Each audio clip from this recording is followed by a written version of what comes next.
Today we are so fortunate we have Dr. Heidi Gottner Abendroth. She's a mother, a grandmother. She has earned her PhD in philosophy of science at the University of Munich, where she has lectured for the for the for 10 years between 1973 and 83. She has published on philosophy of science and extensively on matriarchal society and culture. Through her lifelong research on matriarchal societies, has become a founder of modern matriarchal studies.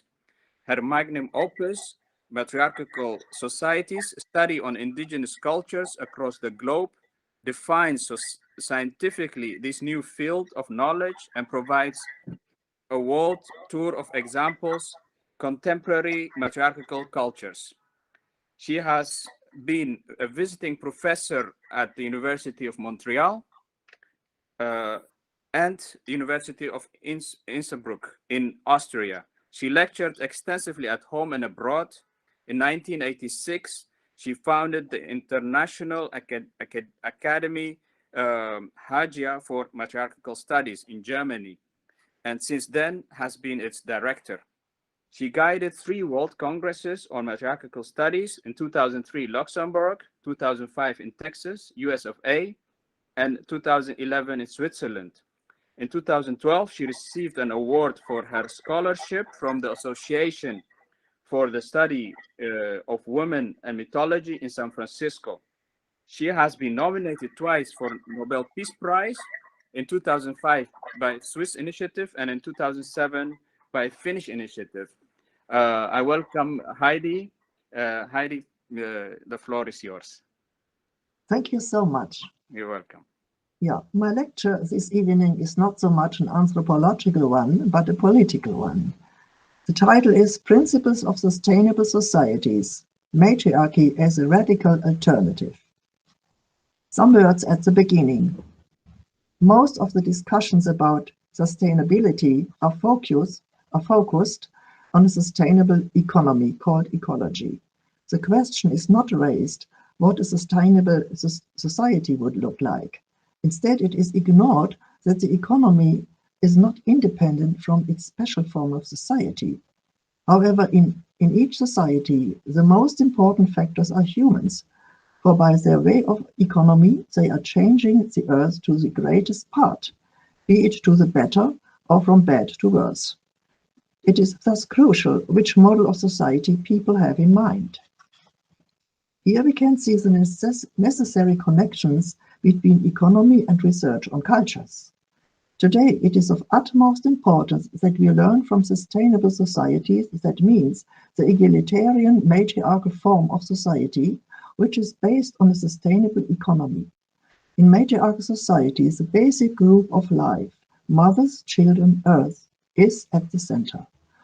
This is valid in all existing indigenous matriarchal societies, of which some still exist across the globe. They maintain the balance between the genders, the generations, and humans and nature.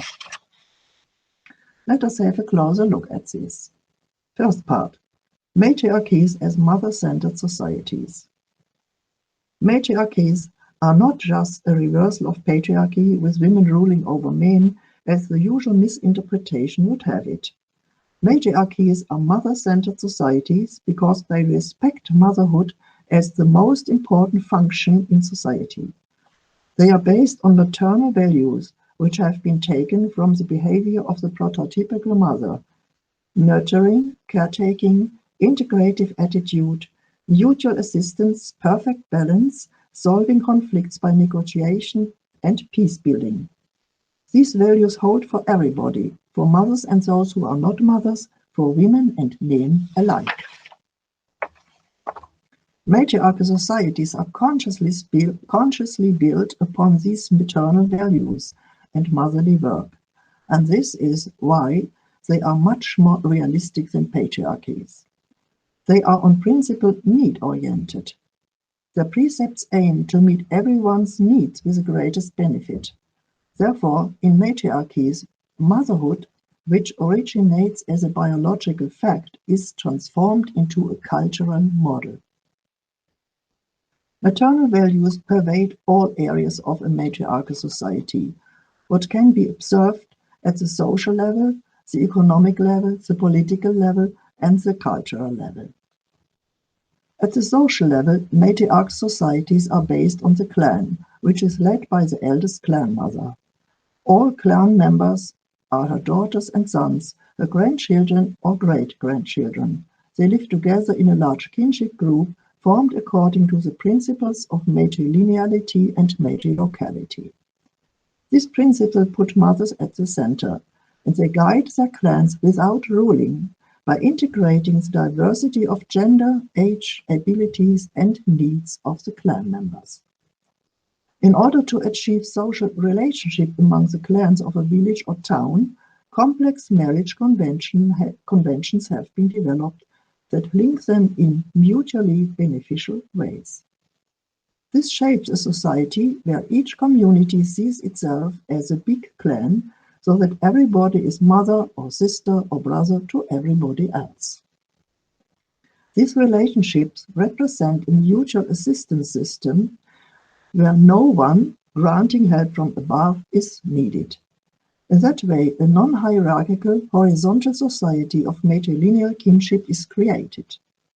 However, they understand this order not in terms of sociology, but of spirituality. This means they understand maternal values as spiritual principles that humans take from nature. Mother Nature is our teacher, say the matriarchal Minangkabau people of Sumatra. Mother Nature cares for all her children, plants, animals, humans, however different they may be.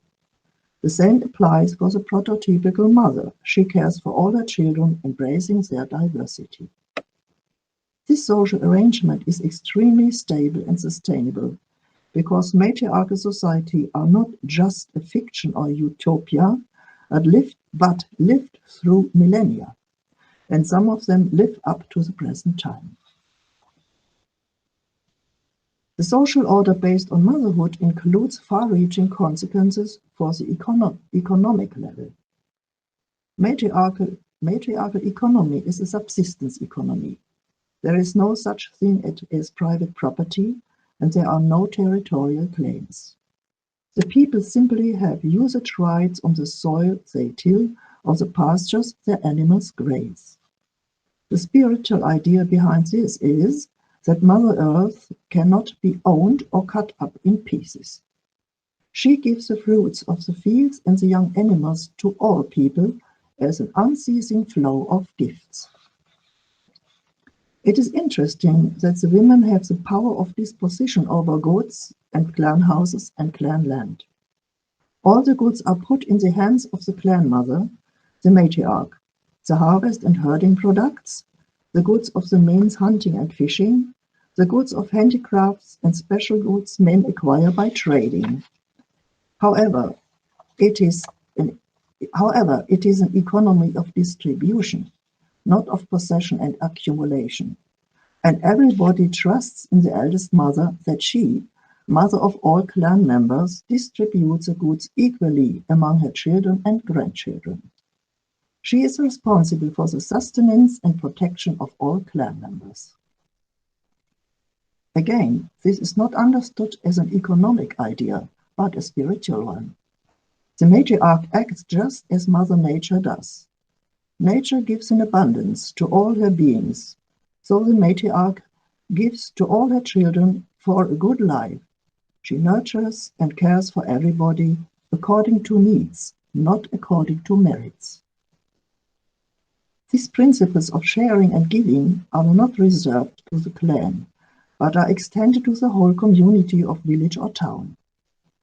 At the seasonal festivals, clans that are comparatively better off will invite all the inhabitants to be their guests and will give away their goods as gifts to their neighbors. This goes round in the village from one festival to the next. At these opportunities, the matriarchs appear in their most beautiful costumes and loaded with gifts and perform lavish giveaways and by redistributing the wealth in this way, no one stays poor. It is a mutual support system, well balanced in itself, but it is not just seen as a profane economic arrangement, but as a spiritual system. At these gift-giving festivals, the matriarchs are seen as the daughters of Mother Earth. They are mothers themselves and act in the same way as the Earth does. Again, we can see that the economy is also based on the model of mothers, children, Earth. Since this is a general attitude, matriarchal economy can be called a gift economy in the true sense. It prevents development of competition and exploitation, which are typical of a patriarchal economy, which functions according to unequal exchange. It must not be emphasized that a matriarchal economy is perfectly sustainable. Maternal values also permeate the political level. The patterns of this level follow the principle of consensus, which means unanimity regarding each decision. To manifest a principle like this in practice, a society must be specifically organized, and matriarchal societies are organized in a system of councils which are intertwined in a sophisticated network.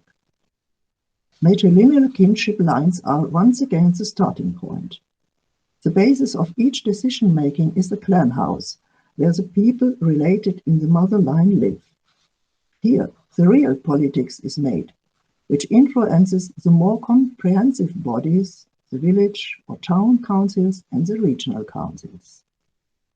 These latter councils are meetings of delegates from the individual clan houses to communicate, discuss, and coordinate matters, but not to take decisions on their own. Therefore, the origin of all politics is in the clan houses, and in this way a true grassroots democracy is put into practice. In such a political system, no hierarchies and classes and no rulers can develop, as well as no gender gap or generation gap. Instead, matriarchies are truly egalitarian. Minorities are not excluded by the majority, as it is common in our formal democracies. In matriarchies, new ideas, considerations, and cultural inventions cannot be excluded as the thinking of the minorities, but they can develop because there no minorities and no dictatorship of a majority exist. The spiritual idea behind this is also learned from Mother Nature, who shows that diversity is the true wealth. Matriarchal peoples see it that way. Diversity of ideas, knowledge, and contributions to the councils is wealth, and this attitude enables them to see the many aspects of a matter on which to decide. The consensus finding is a very creative process in order to obtain a result that fits everybody. The ability to listen, to respect different opinions, and to integrate them follows maternal values, as the prototypical mother is doing so. This ability is demonstrated by women and men equally in the councils. The aim is not to solve problems and the aim is to solve problems and conflicts by talking and negotiating, and to secure peace for mothers, children, and Earth. Of course, such a political system is much more sustainable than the politics of oppression from above and revolt from below, as it is typical for patriarchal societies. A lot of human abilities, knowledge, and even lives is lost in that way. We can see that at every level, the matriarchal form of society is based on a deep and all-permeating spirituality. At the cultural level, this spiritual attitude and the maternal values which are at its core emerges very clearly. Matriarch societies do not have hierarchical religions based on an omnipotent male god and a degraded world despised as profane. In matriarchies, divinity is immanent, for the whole world is regarded as divine, as feminine divine. There is no split between the sacred and the profane. This is evident in the widely held concept of the universe as a great goddess who brought forth everything by birth, and of the earth as a great mother who created all living beings. And everyone and everything is endowed with divinity by virtue of being a child of the great Mother Nature. As a consequence, all is regarded as interconnected with every else in the web of beings. Nothing falls apart from it. Therefore, no being should be violated, because you will violate yourself in doing so, and violate the divine web of the world. Above all, Mother Earth should not be hurt, for she could stop to be fertile then. When humans have to take their food from the plants and animals and have to scratch the earth while sowing, all of these violations must be healed. Therefore, hunting and harvesting are inevitably followed by ceremonies of healing and reconciliation, by which humans give back goods of their culture, such as songs, dances, poetry, as well as artifacts. In this way, they think the balance is restored again. In such a model, ideas of exploitation of the earth cannot develop. They are alien to matriarchal people. Matriarchal people are convinced that practices which damage and destroy nature will fall back on humanity, an idea which is perfectly true. Contrary to this, in patriarchal societies, nature is regarded as a dead matter and mere resource to be exploited. Motherhood is made invisible to promote the exploitation of women's bodies.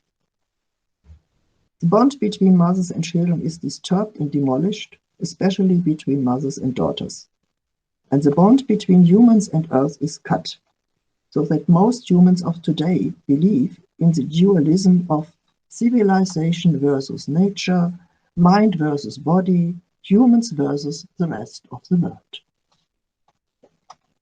Of course, societies with such a destructive model of culture lack the ability to build a sustainable way of life. It is typical for them that they treat ecology as a merely technical matter, in that way continuing just the same problem which they wanted to solve.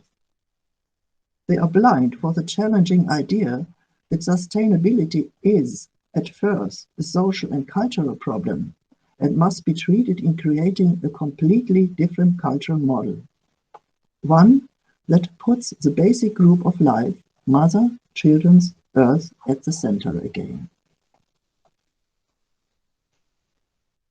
Now, the second part of my lecture, matriarchal politics. How we can achieve a modern matriarchal society today is demonstrated in the philosophy of matriarchal politics. It gives a sweeping vision of this new form of life, starting without plunging into backward romanticism from the situation here and now. It means definitely going beyond this disastrous capitalist patriarchal system.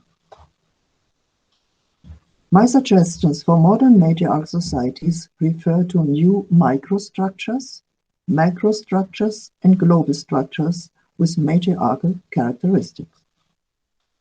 I want to explain this now. Microstructures.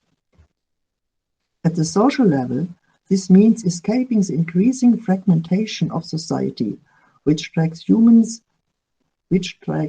beings down into a state of separation and loneliness and renders them sick and destructive.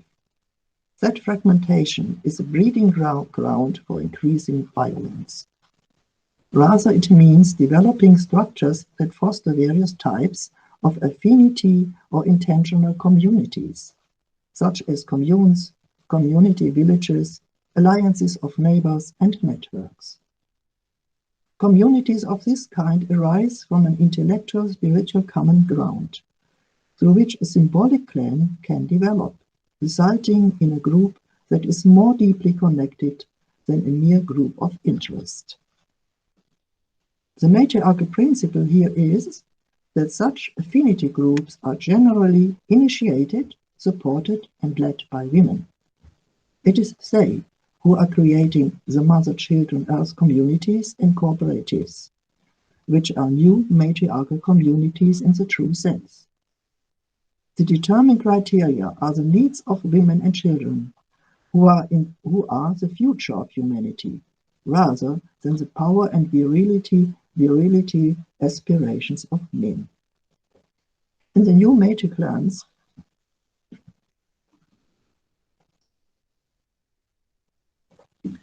in such new matriclans, women will fully integrate men as their brothers, husbands, lovers, and sons, but according to a different value system that is based on reciprocal care and love rather than on power. In a community like this, men also live better than they do in patriarchy. It would be a political goal to support the development of such communities in every way, not only in social respect, but also in respect of housing and living together, which could be a creative challenge for architects and urban planners. Many of such communities already exist, as a new communities movement can show. Affinity communities of different kinds and eco-villages are spreading on different continents. But they are usually not led by women, the result of which is that the traditional gender roles are often not reflected and overcome. That means men, as the givers of ideas and founders, are still at the center. Therefore, it is completely different if women give the ideas and create the communities and intentionally base them on maternal matriarchal values. At the economic level, further increase in large-scale industry, in expanding military, and in so-called standard of living would not be possible, considering the danger of complete destruction of the biosphere of the life on Earth. Here, the perspective of an alternative, local and regional subsistence economy arises. For the subsistence perspective means economic independence of the people.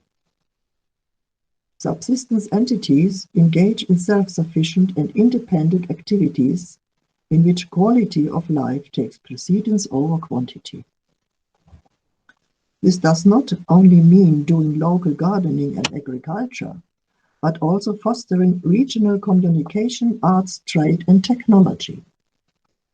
Even producing high technology is possible on the regional level today, if the monopolizing by the transnational corporations will be finished. These corporations try to make the peoples of the world dependent not only on the technologies, but also on the very basis of life, which is water and seeds, and this must definitely come to an end. Worldwide, the development of subsistence economy, beyond the money economy, starts with strengthening and extending subsistence and gift economies, which are still practiced in the so-called Third World, and in which women who nurture their families there are usually the mainstays. They give good examples how to develop similar structures everywhere. Regionalization of agriculture, trade, and so on, for the benefit of women and their communities, is a matriarchal principle. At the level of political decision-making, the matriarchal consensus principle is essential for a truly egalitarian society. It can be practiced here and now, immediately and everywhere. It is the inspiring stimulus for creating any matriarchal community, and the new matriclans of all types constrain domination by individuals or groups. It establishes a balance between women and men, and also between generations, as the elderly as well as the youth have their say. In addition, it is really the basis of democracy, as it manifests what formal democracies promise but fail to deliver. According to this principle, the units of the new Meitei clans are the actual decision makers. But these politics can be implemented no farther than at the regional level. To implement the consensus principle in future means to develop a system of councils, smaller and broader, which are all interconnected to make decisions on the communal, local, and regional levels. At the spiritual cultural level, it is mandatory that all hierarchical religions with belief in transcendent divinities and claims of absolute truth, which have deeply debased the world, the earth, humanity, and especially women, must be rejected. Rather, we are looking at a new sacralization of the world, consonant with the matriarchal perspective that the entire world, with everything in it and on it, is divine. This leads to freely and creatively honoring and celebrating everything. In this way, matriarchal spirituality can permeate everything and can become once again a normal part of everyday life. At the same time, this spirituality includes the matriarchal principle of tolerance, so that no one is forced to believe something specific and no missionizing takes place. Matriarchal spirituality is neither a dogma nor a teaching of a powerful priestly caste, but the perpetual, multifaceted celebration of life and the visible world. So far my ideas to the microstructures, now some ideas to macrostructures. Regionalism. In a new matriarchal society, bigger is not necessarily better. The smaller units of society, responsible for engendering person-to-person and transparent politics, are given preference. They must not become so big that people cannot see through them and cannot participate in their decisions, as is the case with so many of today's governments. But they must be big enough to safeguard their self-sufficiency in the diversity of their handiwork, technologies, and arts. The ideal dimension is that of the region. In the matriarchal vision, flourishing, independent regions remain the political goal, rather than ever expanding larger entities like nations, unions of states, and superpowers, which bestow ever greater powers on their rulers and destroy step by step the remaining democratic principles. The borders of a region are not random, like national borders are. Rather, they have developed out of the conditions of the landscape and out of cultural traditions.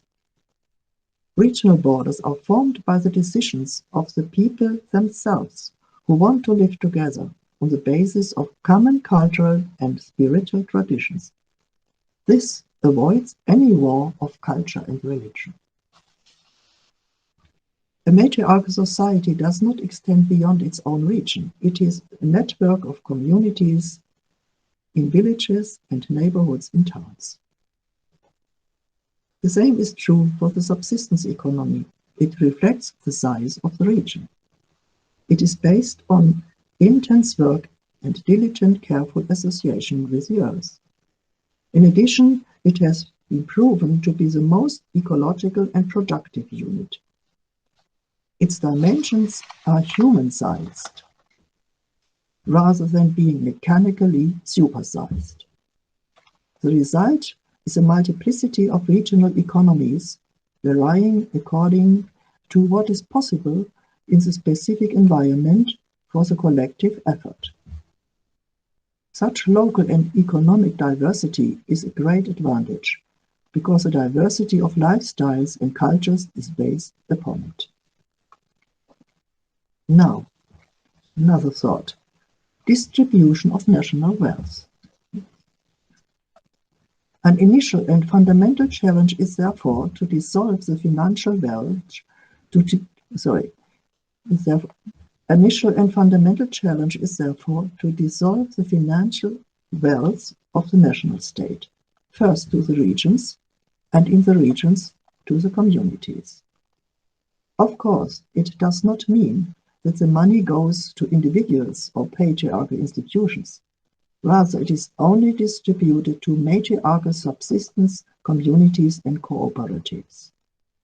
Exactly half of this wealth must go to the women of the communities, and half must go to the men of the communities.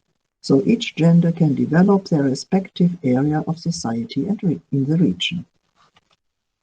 Area of the society and region. This basic principle in which women get 50% of the national wealth and 50% is left for the men is quite moderate in light of the fact that women are not only half of humanity, but in most cases are the primary carers of children and the elderly. However, this money is not paying for motherhood and women's work, but a small reward for all what women have done for free through long periods of time. Then, women can start to build matriarchal communities and cooperatives, such as their own markets, healthcare institutions, theaters, universities, and so on. The constant social crisis mode in which all of today's national states find themselves would come to an end. The current horrendous flow of money into male projects like the military, the multinational corporations, the money market, monumental ego architecture, and sports stadiums costing hundreds of millions of dollars means that there is nothing left but pitifully small amounts for social services, as women are expected to provide these for free. The usual situation of exploiting women. With the division of the national wealth,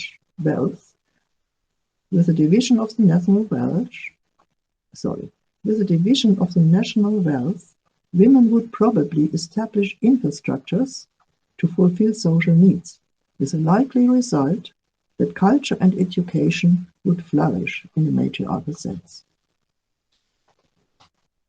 Now another thought, culture and spirituality at the interregional level. Regarding culture at the regional level, spirituality is the connecting power between all the aspects and functions in a traditional as well as in a modern matriarchal society. Matriarchal spirituality is not institutionalized and is thus free. Also, a matriarchal society as a structure cannot be constituted beyond the regional level. It can create friendly alliances with other regions. These interregional associations are of purely spiritual kind and expressed symbolically. This means that people of neighboring regions might visit each other, giving gifts of friendship and celebrating festivals together in order to learn from each other. This avoids cultural hegemonism and spiritual colonialism. In this way, a free horizontal network of sister regions can be created, completely distinct from today's centralist hierarchical state structures. In the age of modern communication technologies, these cultural and spiritual alliances are not limited to neighboring regions, but can link to other countries and even to other continents. In that way, a sister region in Europe can be associated with a sister region in South America or Africa or the Middle East, and they can share communication and cultural gifts via internet. In this way, interregional associations among matriarchal communities, towns, and regions can arise worldwide. Now, a last thought, global structures for global problems. To solve global problems, these steps from below must nevertheless be supplemented with comprehensive structures. These are not above, as there is no above in this sense in matriarch societies. They are just more comprehensive. National states no longer fit the bill. They are too big for humane, transparent political processes. At the same time, they are too small to solve global problems that the current patriarchy creates and leaves behind for posterity. This is especially true regarding problems related to advanced destruction of the biosphere on Earth. It is no longer possible for national governments or even regional ones to solve these problems. They affect all of humanity, so global strategies are needed to solve them. Existing national states must be dissolved in two directions.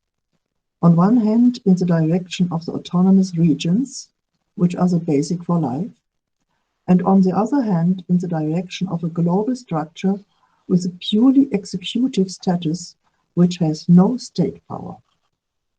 Such a structure could be a global council, which will be formed by the two halves of a Women's Global Council and a Men's Global Council. Today, the UN tries to form such a global council, but because of its patriarchal structure, which includes the issues of women and the power plays of the superpowers on this level, fails to fulfill its ideals. The Global Council's assets would be used exclusively to solve the global problems of the polluted air and water and soil and the damaged life on Earth. That means to clean up the technology-caused legacy of pollution by military and industrial corporations. Members of the Women's Global Council and the Men's Global Council are always elected delegates from each region and are responsible to their region. They have no power to make decisions independently of their region's determinations. With these structures, what we call a state dissolves, regardless of whether it's a monarchy, an empire, or a national state.